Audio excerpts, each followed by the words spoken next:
I'm Eric Sorensen, Sorensen's Guide to Powerboats. Probably seen a lot of catamarans in your travels as you've gone around and wondered why people buy them. What are they good for?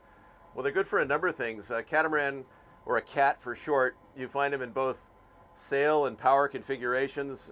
Sometimes you see significant hull differences, hull shape differences, depending on the speed range they're designed to operate in.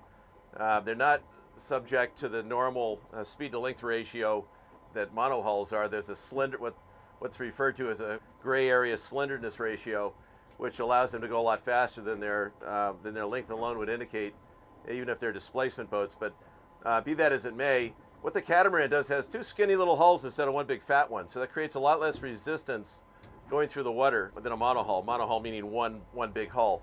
And so they go through the water with less resistance for the most part. They have a smaller water plane typically, so they settle down more in the water as weight is added for a given size boat. They tend to be much wider in terms of length to beam than a monohull. And that gives them great stability, or initial form stability.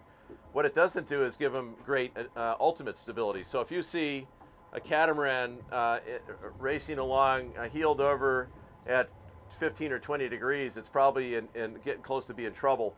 And it depends on the boat, you know, whether or not that 20 or 25 degrees is accurate or not. Bottom line is a displacement sailboat with a big lead weight at the bottom of the keel, ballast down low, has a much greater range of stability, a positive stability. The catamaran has a shallow range of stability, but it's very stable within that range. So it's important to understand the difference between form stability and weight stability. But in any event, if they start to go over, they're going, and they're going to stay capsized. For the larger ones anyway, it's impossible for the most part to ride them at sea. So we have a boat over here as an example. So here's a typical displacement catamaran sailboat. So two hulls, two skinny hulls, and the tunnel down the middle. It's much bigger than a tunnel, of course. There it is. You can tell probably intuitively why they have such low resistance.